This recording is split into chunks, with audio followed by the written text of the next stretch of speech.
tonight. We want to thank the people of New Hampshire, right? Do we love the people of New Hampshire? After a big win in New Hampshire, Donald Trump sets his sights on South Carolina. Can he keep the momentum going? The Granite State. You just wait. Let me tell you, there's so much going to happen. If you don't have a seatbelt, go get one. The 2016 Republican contender joins us tonight with reaction. And Marco Rubio stumbles in New Hampshire but promises to fix his mistakes. I did not do well on Saturday night, so listen to this. That will never happen again. The Florida senator will be here to explain just how he'll do it. All of that plus 2016 Republican presidential candidate Dr. Benjamin Carson. Hannity starts right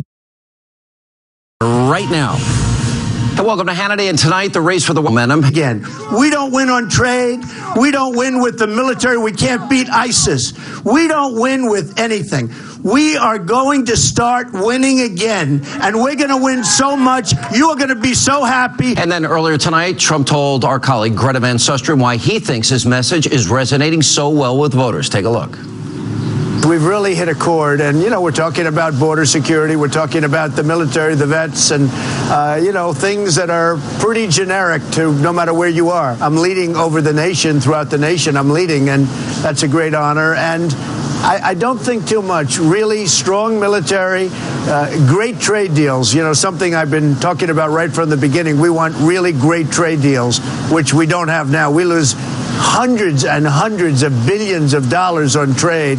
I mean, just with China alone, we lose that. All right, here with reaction tonight, the author of the best-selling book, The Clintons' War on Women, Roger Stone from the Washington Times, Charles Hurt, Republican strategist, Mercedes Schlapp. The big story, Roger, to me, is DEF wins big in New Hampshire. You have Ted Cruz in Iowa, but I'm flipping the dial last night, and watching the media spin Trump's big victory into something less than it is was almost comical at times. And from my vantage point, I think the media is trying to downplay something that they're just missing. Your thoughts?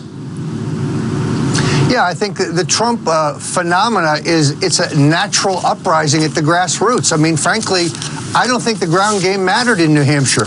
Donald Trump won on the strength of his message and his magnetism and his can-do attitude, and the fact that he is a total outsider. He is not beholden to any special interest, and he is not tied to any of the mistakes of the past. This is an anti-elite, populist, conservative movement, and it's going to sweep South Carolina as well.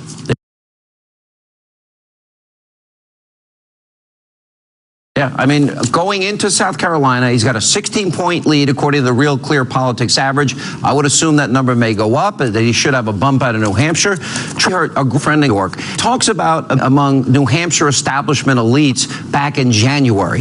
And as he quoted one of them as saying about Trump, I don't see it, I don't feel it, I don't hear it, and I spend part of every day with Republican voters. Is it possible for the establishment in New Hampshire to be that out of touch with what happened or what was about to happen and then did happen last night? Yeah, you know, Sean, I think that it's not only is it just sort of a blindness to it and a blindness to what the voters they supposedly are representing or trying to represent what they believe and their frustrations and things like that.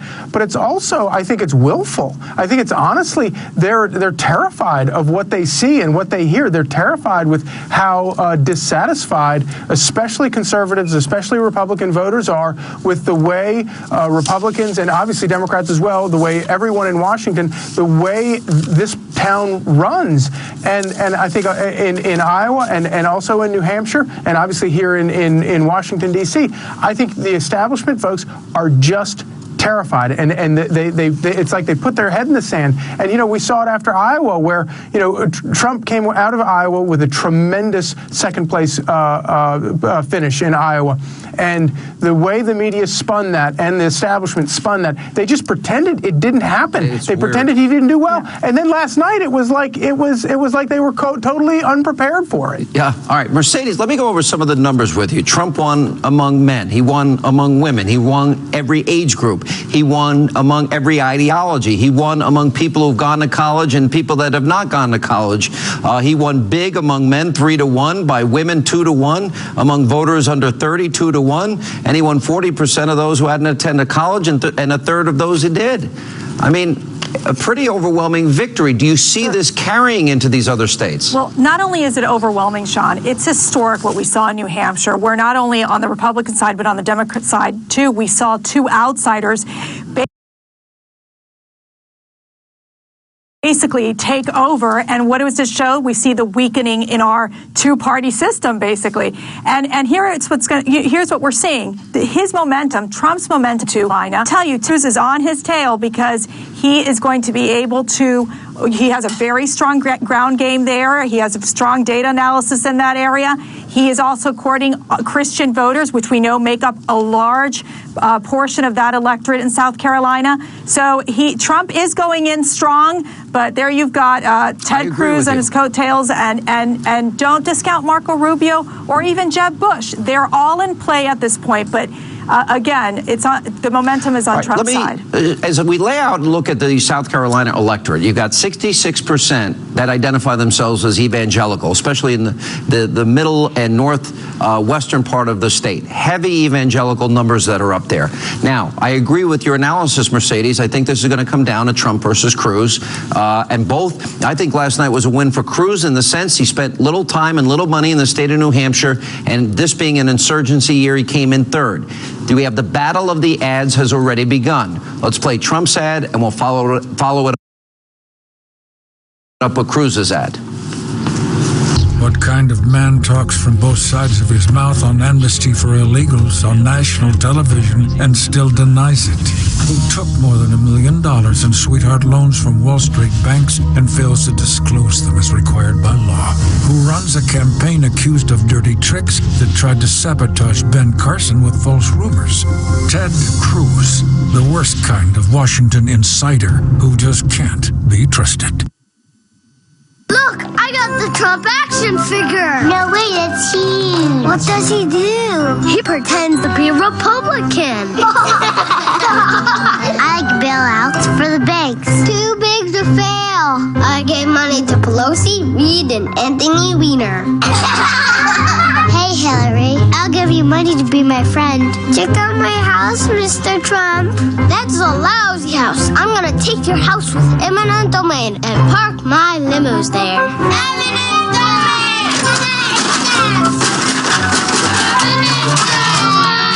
We wouldn't tolerate these values in our children.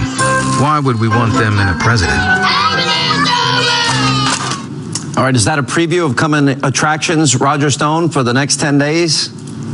Yeah, without question. In all honesty, I think that ad by the Trump campaign is a masterpiece because Ted Cruz is not who he tells you who he is.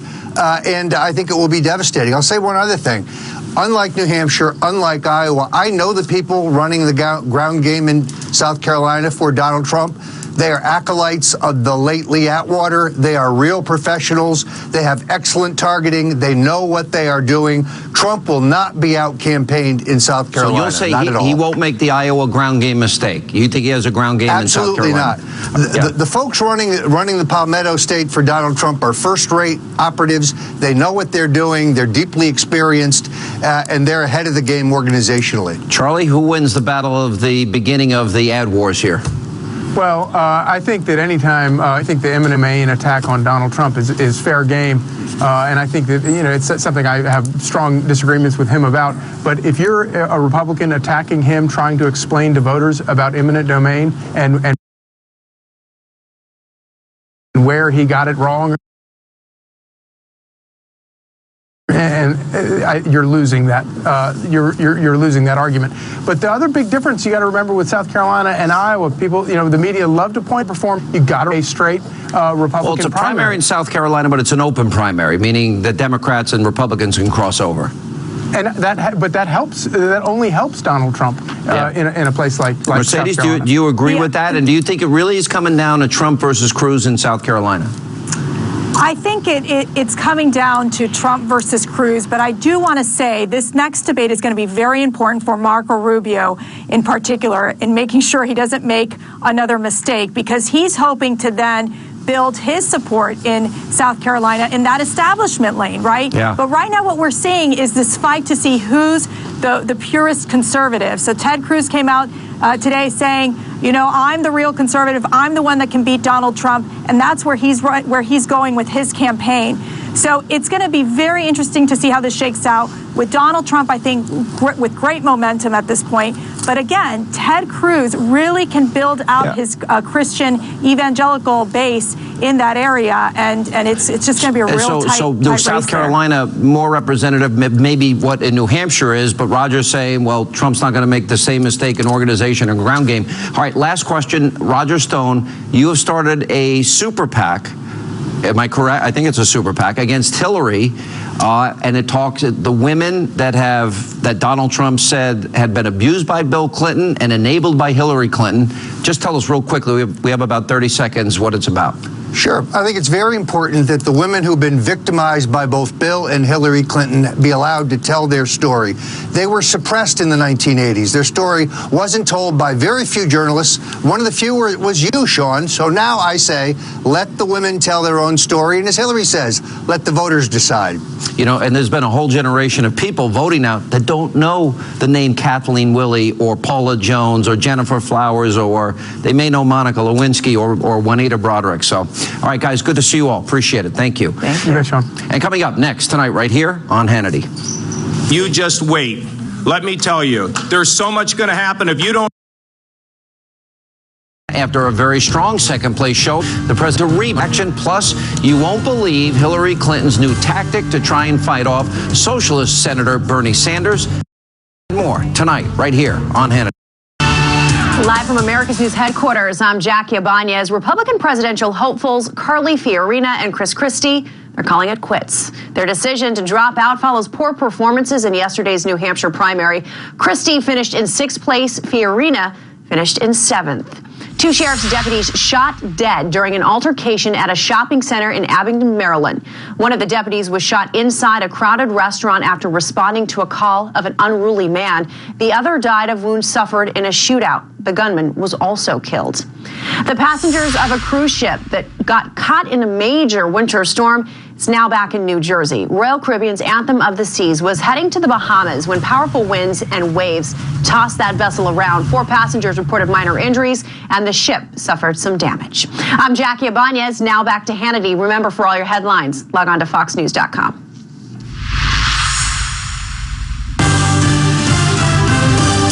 Welcome back to Hannity. Ohio Governor John Kasich surprised some political pundits and stormed into 2nd place in the New Hampshire Republican primary. So can he use last night's results to propel his campaign into victory in South Carolina and states beyond? Joining us now to respond, the man himself, 2016 Republican presidential candidate, the governor of the Buckeye State, the great state of Ohio, Governor John Kasich. Congratulations, Governor. It was very good, Sean. We're very, very pleased with where we are.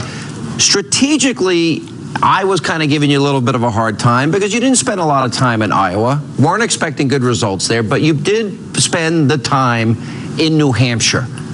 According to the exit polls, you finished above major candidates that were late deciders, concentrated among moderate, upscale, independent-leaning Republicans turned off by Cruz, Rubio, and Trump.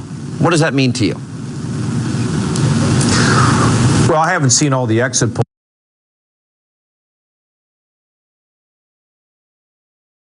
But look, we finished a very solid second, labored in obscurity for months, and I believe that the message that I have, along with the Republicans, but I think come the fall, I think those blue-collar Democrats who can't even believe their party is moving towards some socialist philosophy, I think I can get them in the fold as well. So we're here in South Carolina.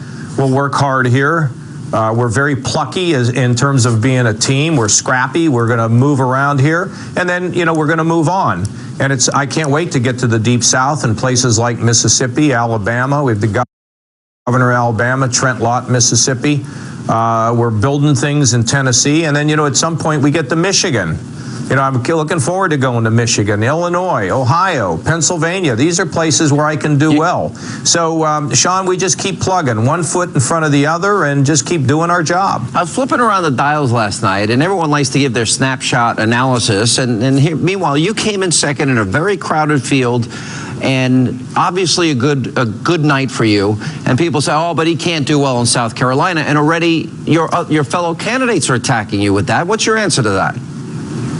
Well, first of all, my fellow candidates are attacking me because they want to stop me. If I wasn't serious, hey, Sean, look, you came out to Columbus, did a wonderful interview, not an easy one, a tough interview with me on July 21st when I announced. Most people that you and I know said he'll never raise any money.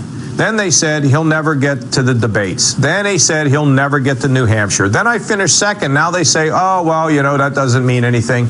We got to, you know, he'll fail in the next place. Yeah, I don't like those people either. But then again, but you know what? Maybe I will. But then again, maybe I won't. You know. we don't have. If we had a crystal ball, we'd be betting on all of this and following the Vegas line and making a lot of money. You know, you said something though that really interested me, and maybe it's because I'm such, you know, I live, eat, breathe, and die politics a lot and what's happening. And I was there the night that Newt Gingrich got elected, and you were the House Budget Committee chair and on the House Intelligence Committee, if I remember correctly. And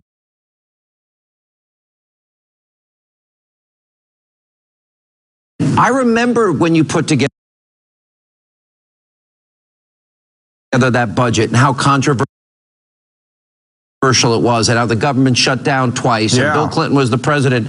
And you did, as budget chair, balance. Sean, it's hard for us to believe, but I know that it's true. That's why we never ran high in the national polls. We're going to rise in the national polls now, because now people can, when they see me, they know my name is not Governor of Ohio. It's actually John Kasich. And you know, a couple more days of this, and they'll know it's not Kasich, that it's Kasich. I mean, it's just the way it is. And, you know, when you're a Midwesterner, when you are the governor of Ohio, people don't come there to cover you. I mean, not in any sort of saturated way. I'm not in the New York media market. I'm not in the LA, you know. All right, so now you got a higher profile out of New Hampshire. So tell the story as budget chair and tell the story as governor for the people that don't know you. Well, we balanced the budget in Washington for the first time since we walked on the moon. And when I left Washington, we had a $5 trillion surplus. We cut the capital gains tax, and we were just doing great economically until the Republicans in Washington spent all the money. And then I went into Ohio. We were $8 billion in the hole. We had lost 350,000 jobs. Everything was rickety and rockety. I cut taxes more than any governor, $5 billion in the country. We now have grown 400,000 private sector jobs. Our credit is secure. I mean, our pensions and are secure, and our credit is rock solid. And I'm going to take the same philosophy of changing the way in which we get regulated so we don't kill small business, cut taxes for individuals and corporations, and including a capital gains tax at 15%, and bringing those corporate profits back to America without double taxation, and a plan to get us to the balanced budget by restraining all non-defense discretionary with more money for defense and slowing the growth of Medicare from 7 to 5 and Medicaid from 5 to 3. It gets us to a balanced budget. And in the process, what I'm most interested in is it will unleash the American economy and people will have jobs. Last question. The analysis last night, and I'm only telling you what others are saying, don't jump through the camera and beat me up here, was that you have now moved into that spot that others wanted, the so-called establishment. Does that word establishment bother you that people tried to put on you last night? Yeah, because I'm not establishment. Sean, I make the establishment upset when I'm introducing budgets against a Republican president. When I'm saying if we're going to reform welfare for poor people, we ought to reform it for corporate welfare. When I went into Ohio and told the special interests to get in line, either get on the bus with me to solve Ohio's problems, or you're going to get run over by the bus, I make the establishment upset. I was a cheap hawk. I reformed the Pentagon at the same time we were building a stronger defense system. So, Sean, you know, it's really interesting to call me an establishment. If you ask the press that covered me in Washington, they burst out laughing because I can get along with the establishment, but I'm not part of it. So that's kind of the way it is. All right. Congratulations on last night, Governor John Kasich. Appreciate your time. Thank you, Sean, very much. And up next tonight, right here on Hannity. I did not do well on Saturday night, so listen to this. That will never happen again. Senator Rubio doing something, well, somewhat unusual, admitting he made a mistake before last night's primary, but he promises to do better in South Carolina. Up next, he's here to explain Granite State, but he's confident campaign going forward. He'll tell us why straight ahead. New Hampshire primary, the Florida senator was in South Carolina campaigning earlier today, but he traveled back to our nation's capital for an important Senate vote this evening on North Korea-related sanctions. Joining us now from Washington is the man himself, 2016 Republican presidential candidate, Florida Senator Marco Rubio. First, let me say,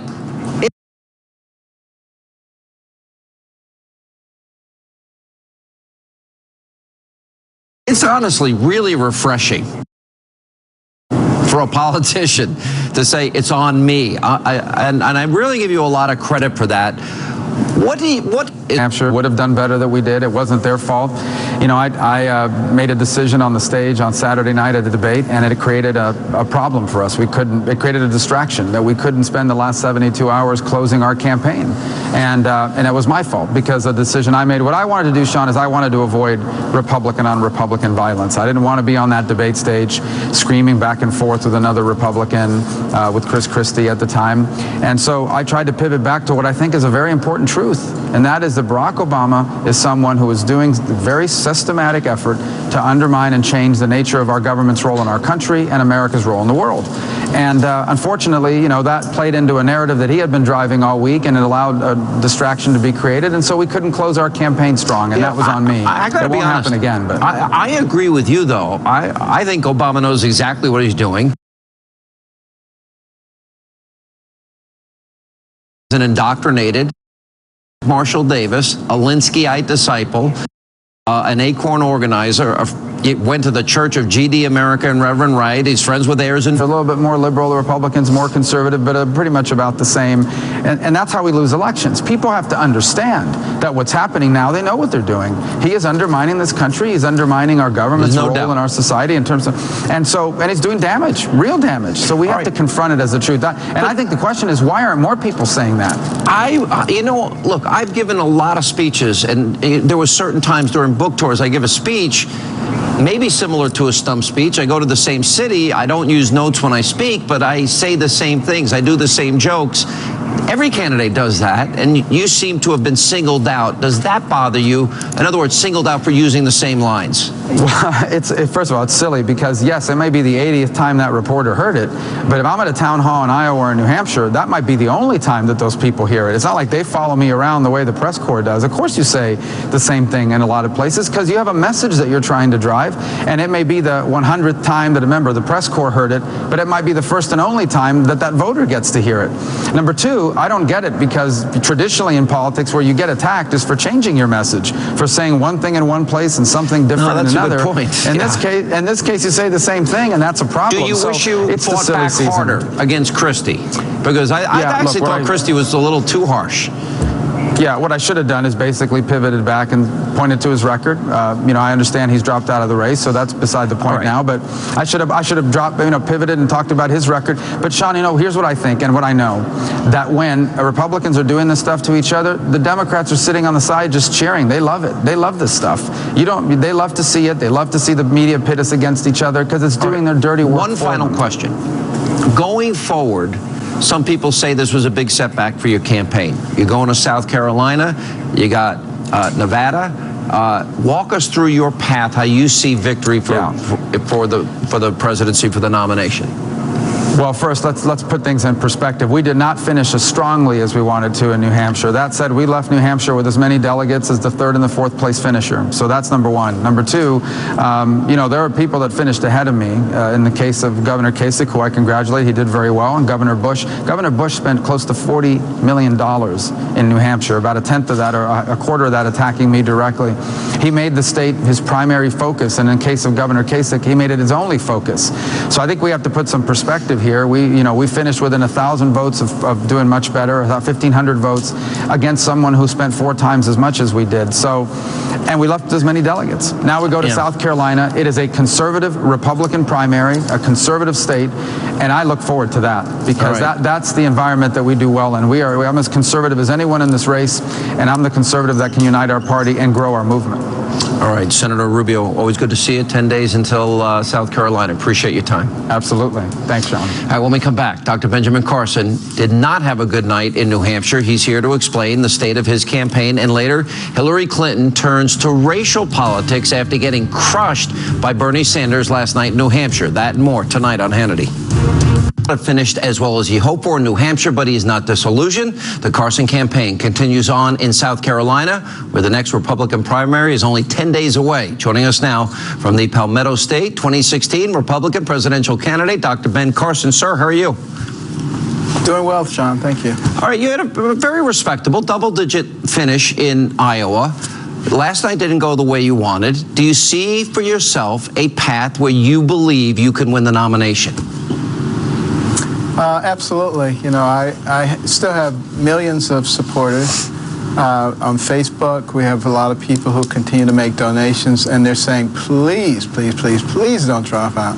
Please stay in because your strong states are going to be coming up. And I believe that to be the case. I believe you will see a significant improvement right here in South Carolina. And the more times we have an opportunity to get in front of audiences and actually explain what our policies are, it makes a huge difference. Okay, there's some that have questioned your decision. After Iowa, it's not just about going back to Florida and changing your clothes, which we know became a big deal. But then you went to Washington, and you didn't get back into New Hampshire, if I'm correct, until, what, Thursday after the Monday night caucuses, correct? Sean, I got to tell you, it would not have made much difference. That's one of the reasons that you didn't see me there spending millions of dollars like many of the others who really didn't do all that well either. You have to pick your battles. And, I tend to be a pretty conservative person on virtually everything. And it's not a message that sometimes resonates everywhere. And I understand that. This is a diverse nation. There are a lot of good people there in New Hampshire. They worked very hard, and we very much appreciate what they did. But you always have to pick your battles. Yeah, so strategically what you're saying is you made a decision that you were not going to compete as hard in New Hampshire, but more focused on South Carolina, where 2/3 of the electorate are evangelicals. Fair analysis?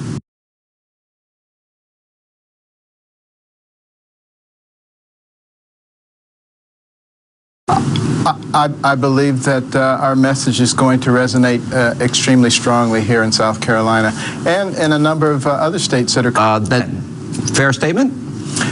I believe that to be the case. I assess on a day-by-day basis, again, recognize that I'm in here for a different reason than everybody else. They had their own personal reasons, but I was petitioned by the people.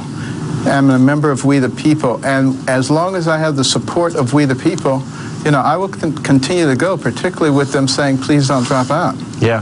You got a little annoyed with the media, which, by the way, that is a daily obsession of mine. I'm not a big media fan either, so although I'm in the media. But I would like to think this is alternative media for many people, saying that they are preoccupied with dissecting the minutia of your schedule.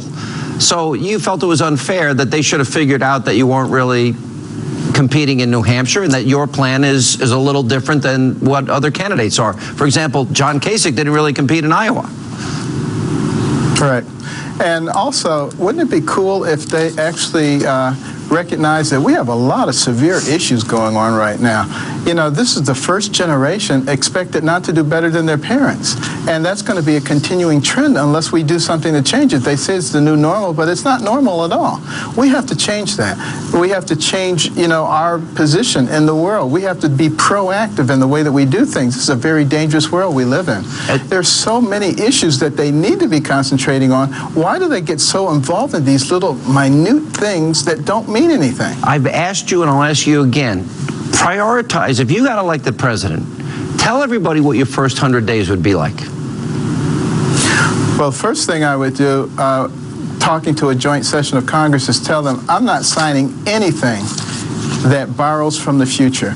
We have to stop doing that. We cannot continue to compromise their future. So we're going to get to a balanced budget very quickly. And I think it'll take about 3 years to do that.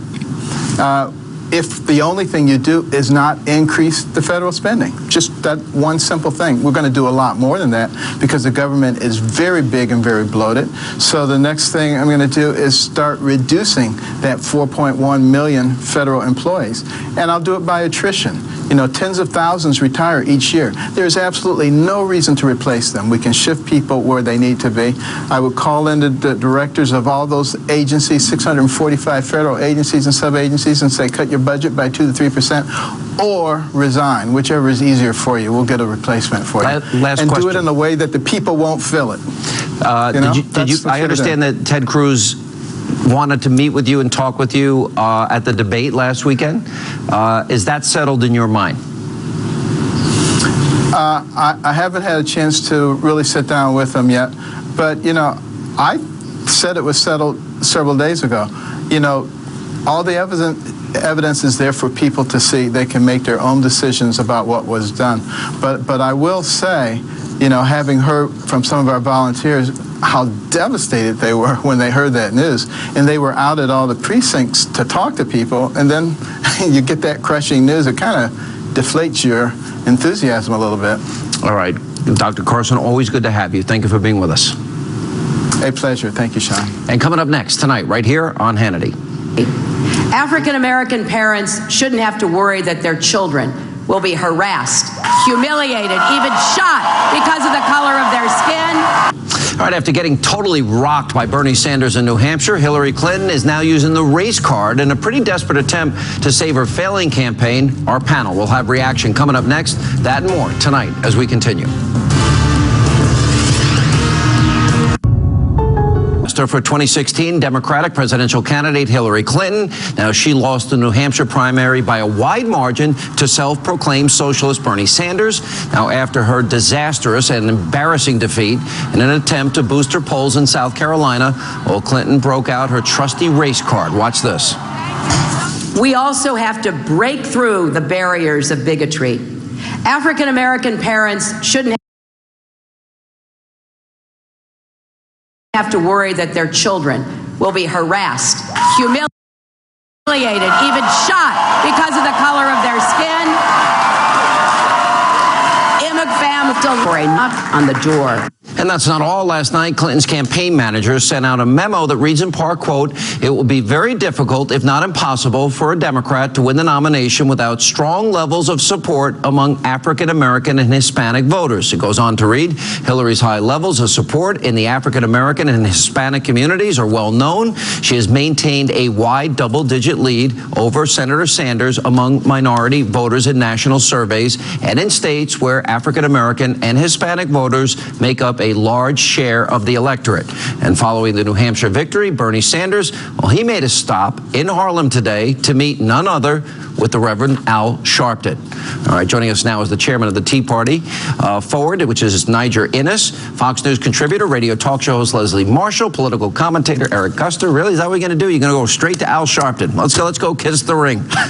Well, Al Sharpton is a force in the African-American community, and he is one of those people that candidates have to go to in order to get support. Because when you're getting support in politics, you have to reach out to different people. There are some on the political front, there are some on the religious front, and some on the social justice front. That so you reach out to a guy with his background in history. He used the term Greek homos, he called the first black mayor of New York City the N-word multiple times. Is that the guy you go to? That was 15 years ago, Sean. Oh, 15 years ago. All right, so everything I've said five seconds ago is fine. It's all legit. It was 15 years ago. He apologized for that. But Reverend Sharpton is a pillar in the community, and he's one of those people that can help candidates. And he talks about different social issues. Okay. He brings different Niger issues Innis. Let me go to the Nation. To the front. The Nation.com, hardly part of the vast right-wing conspiracy. Why Hillary Clinton does not, pan in, deserve the black vote. Right there. My question to you, in other words, and it goes through detailed how the Clinton policies have not helped black America. Certainly black America has been disproportionately negatively impacted under Obama. So why would the black community vote for Hillary when Bernie Sanders also did well with the minority vote in New Hampshire?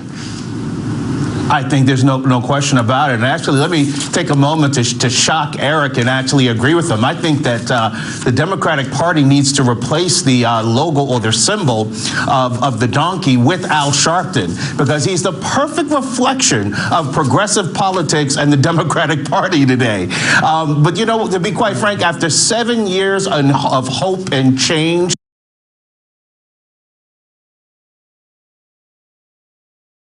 partying, I think the black community is confronted with a hangover. And that hangover is a high unemployment rate. It is the wealth gap. And it's a definition over and over again. A definition of insanity is doing the same thing over and over again, expecting a different result. All right. I think the black community is looking for a change. Leslie, let me go to you. If you look at the exit polls last night, and you're a Democrat, Sanders clobbered Hillary over an issue I've been bringing up. Most of America, some 60+%, do not find her honest and trustworthy, and most people don't feel that she cares about them. And here's the most interesting tidbit of the night. How is it possible? Hillary, the entire state of New Hampshire is Bernie Sanders, except for like 4 little counties. That's it. And yet Hillary walks away with more delegates out of New Hampshire than Bernie Sanders? Tell me that's not corruption within Democratic ranks after the coin flip win in Iowa, all 6 of them. I don't think it's corruption, Sean, because it's quite frankly the exercise among delegates and superdelegates to cast their vote or to cast their delegate for the candidate that they feel would best represent their party and, quite frankly, be able to defeat any of the potential GOP contender in a general. Wait a minute. Feel the Without burn, the but they coin don't think flip, nationally it'll work. Without the coin flip, let me throw this to Eric. She loses Iowa. She has fewer delegates, but she won all 6 of them. Now, because the 8 superdelegates in New Hampshire are all part of the Clinton machine, all of them, forget the will of the people, the Democratic Party in New Hampshire, forget that, he comes out the winner. And according to the Daily Caller, they're actually claiming Hillary has 300+ delegates and Bernie has 42, and he won both states, from my estimation. The Democratic Party is going to have backlash with those types of actions. Bernie Sanders has a great chance of beating Hillary Clinton, even with the socialist tag, with his programs that he's putting forth. I don't know how he's going to necessarily afford them all, but he has a great chance of beating Hillary, because the African American community is not necessarily in Hillary's pocket like so many people agree think. with you. That was the narrative. I'm flipping the dial last night. Everybody say that. I'm like, no, it's not. That is not happening. I saw Bernie Sanders, his campaign rally in Birmingham, Alabama, my hometown. It was full of people. And I criticize Hillary because she went and did a campaign rally for the elite, where in Birmingham, he did one for the people, and the masses are the ones who actually vote. I predict, Nigerianus, that this assumption that everybody's making, prove it to me. I don't think she apparently is believing that she has the minority vote locked up. I don't think that's the case. Thoughts? I agree completely. Not only that, but I don't think the Democratic Party has the black community locked up as it has in the past. I think the hidden story of South Carolina is going to be the bleeding of black voters into the Republican primary. That's going to shock you. You heard it here first. All right, Leslie, we have 10 seconds. I think it's interesting how poll numbers only matter when it fits one's narrative. The polls clearly show that she has a huge lead with African Americans and Hispanics. And why did it show up in New Hampshire? Iowa and New Hampshire don't have a lot of non-whites in them, so it'll be interesting. Lastly, gentlemen, this is a 50-state election, not a 2-state election. It is a 50-state election. That lady hasn't sung yet. Okay, thank you all. So far, so bad. So far, so bad is right. That was a beatdown. All right, coming up, a big, important question of the day, and we need your help. Straight ahead.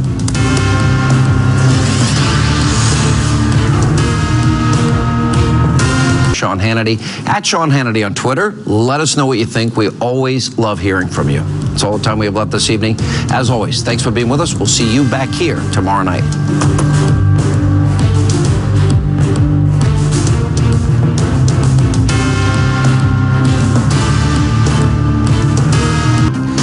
Your Right Back is on tonight. What kind of man talks from both sides of his mouth on amnesty for illegals on national television and still denies it? Check out my house, Mr. Trump. That's a lousy house. I'm gonna take your house with eminent domain and park my limos there. Verbal warfare already in motion between Trump and Cruz as South Carolina looms. Tonight we'll talk with Donald Trump about the race and key issues. It means